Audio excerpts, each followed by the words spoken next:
तो एक बार फिर से आप तमाम न्यूज़ मॉनिटर के दोस्तों का, दर्शकों का स्वागत है, खैर मकदम है। आज 18 जनवरी की तारीख है, शनिवार का दिन है, शनिचर का दिन है, लिहाज़ा बहुत सारी खबरें हैं।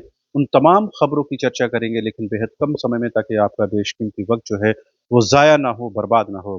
तो सबसे पहले बात करते हैं सबसे महत्वपूर्ण खबर। आपको पता है कि बुधवार की रात को बॉलीवुड के एक्टर सैफ अली खान पर जानलेवा हमला हुआ। उसके बाद उनको लीलावती अस्पताल में हॉस्पिटलाइज़ कराया गया। फिलहाल उनको आईसीयू से जनरल वार्ड में शिफ्ट कर दिया गया है।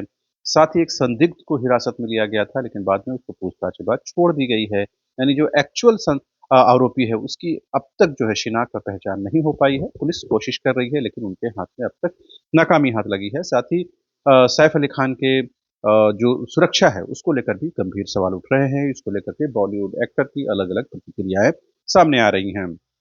बहरहाल झारखंड की तरफ लौटते हैं। झारखंड के सबसे बड़े सरकारी अस्पताल रिम्स से एक बेहद ही चौंकाने वाली खबर आई है।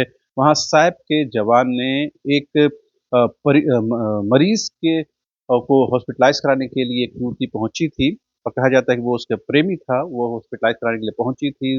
रात में सैप के जवान ने अकेला पाकर उसके साथ दुष्कर्म की वारदात को अंजाम दिया है। और कहीं न कहीं डर की वजह से उसने बहुत देरों तक जो है इस बात को छिपाए रखा। बाद में उसने अपने जो मरीज़ है उसको बताया। बाद में ये बरियातू थाने में पहुँचा और आरोपी जवान को जो है वो अरेस्ट कर लिया गया है। संतोष बारला नाम है आरोपी का। उसको अरेस्ट कर लिया गया है, गिरफ्तार करके पूछताछ की जा रही है। तो आप समझ सकते हैं कि इस राज्य के सबसे बड़े सरकारी अस्पताल में इस तरह का कृत्य होना, वो कहीं न कहीं दर्शाता है कि कहीं भी जो महिलाएँ हैं, जो छात्राएँ हैं, जो युवतियाँ हैं, वो सुरक्षित नहीं हैं। ऐसे में सरकार को और कठोर कदम करने की ज़रूरत है, और जब रक्षक ही भक्षक बन जाएँ, तो फिर क्या कुछ कहने। बहरहाल दूसरी महत्वपूर्ण खबर ये है कि झारखंड के पूर्व मुख्यमंत्री और वर्तमान में बीजेपी के नेता, विधायक चंपई सोरेन की तबीयत खराब हो गई है, जिसके बाद उनको टाटा मेन हॉस्पिटल यानी टीएमएच में भर्ती कराया गया है। फिलहाल उनका डॉक्टरों के द्वारा इलाज जारी है, और वैसे कोई बहुत फ़िक्र की बात नहीं है। कहा ये जा रहा है कि लूज़ मोशन की वजह से वो कमज़ोरी फ़ील कर रहे थे, जिसके बाद उनको हॉस्पिटलाइज़ कराया गया है। फिलहाल वो ठीक है, और कहा जा रहा है कि 1-2 दिनों में उनको डिस्चार्ज भी कर दिया जाएगा। इस बीच अच्छी खबर ये है कि झारखंड की बेटी और हॉकी इंडिया की जो कप्तान है सलीमा टेटे जो है, उनको अर्जुन अवार्ड से नवाजा गया है, सम्मानित किया गया है। झारखंड की पहली बेटी है जो इस पुरस्कार से, जो इस अवार्ड से जो है वो नवाजी गई हैं। राष्ट्रपति द्रौपदी मुर्मू ने उनको ये सम्मान दिया है। झारखंड के मुख्यमंत्री हेमंत सोरेन के साथ ही तमाम गणमान्य लोगों ने उनको बधाई दी है, और ये कहा है कि जिस तरह से कमिटमेंट और जिस तरह से वो संघर्षों के साथ यहाँ तक पहुँची हैं, वो काबिल तारीफ़ है। लिहाज़ा सलीमा टेटे से हम तमाम लोगों को कहीं न कहीं सीख लेने की और अपने जीवन में आगे बढ़ने की ज़रूरत है। सीजीएल को लेकर महत्वपूर्ण खबर है। आपको कल जैसा मैंने बताया था कि सीजीएल को लेकर के सीआईडी की तरफ से ये कहा जा रहा है कि प्रारंभिक जाँच में, यानी शुरुआती जाँच में, उसको कोई इस तरह के पेपर लीक के सबूत नहीं मिले हैं। अब जो छात्रों के द्वारा जो साक्ष्य, जो एविडेंस एसआईटी को दिया गया है, उसमें ये कहा गया है कि 22 सितंबर यानी 21 और 22 सितंबर 2 दिन परीक्षा हुई थी। 22 सितंबर की परीक्षा से 1 दिन पहले यानी 30 सितंबर को रात में ही कुछ ऐसे ऑडियो क्लिप, कुछ ऐसे वीडियो, कुछ ऐसे क्वेश्चन पत्र वायरल हो गए थे, जो दूसरे दिन के मिलान करने पे ये स्पष्ट हुआ कि वो सेम हूबहू क्वेश्चन जो है, वो आए हैं।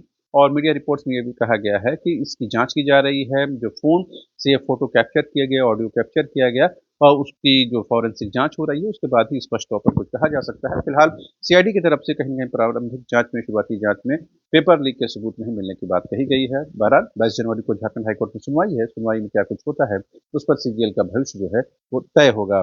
पारा शिक्षकों से लेकर एक बड़ी महत्वपूर्ण खबर है। आपको पता है कि झारखंड में 26,000 एक शिक्षकों की बहाली की प्रक्रिया चल रही है, जिसमें आधे पद जो हैं, यानी कि करीबन 13,000 पद जो है वो पारा शिक्षकों के लिए आरक्षित रखे गए हैं। साथ ही जेएसएससी के द्वारा ये इसमें ये प्रोविज़न किया गया था कि जो पारा शिक्षक हैं, उनको क्वालीफाइंग मार्क में विशेष सुविधा, उनको विशेष लाभ दिया जाएगा, यानी कि उनको क्वालीफाइंग मार्क्स में सहूलत दी जाएगी। इस पर उसको लेकर के झारखंड हाई कोर्ट में याचिका दाखिल की गई, और इस प्रोविज़न को खत्म कर दिया गया कि उनको क्वालीफाइंग मार्क में जो है कोई भी एडिशनल सुविधा पारा शिक्षकों को नहीं दी जाएगी। पहले से उनको 50% रिज़र्वेशन है, लिहाज़ा इसे कहीं न कहीं कानून के खिलाफ माना गया है।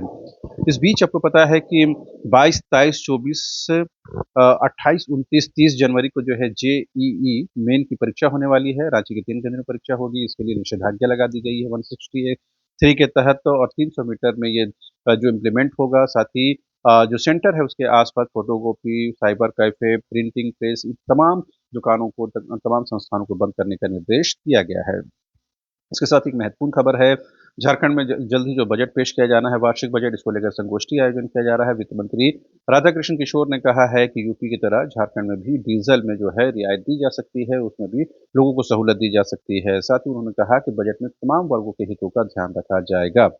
इस बीच झारखंड मुक्ति मोर्चा की तरफ से महत्वपूर्ण खबर है कि 3 जिलों को छोड़ कर के तमाम जिला इकाइयों को भंग कर दिया गया है। तमाम जिलों में संयोजक मंडी का गठन किया गया है और सदस्यता अभियान जो है 18 से 28 तारीख तक चलेगा और इसमें ज़्यादा से ज़्यादा लोगों को पार्टी से जोड़ने की कवायद की जा रही है। तो ये कुछ महत्वपूर्ण खबरें थी। अभी के लिए इतना ही। आप तमाम दर्शकों का एक बार फिर से शुक्रिया। Thank you so much.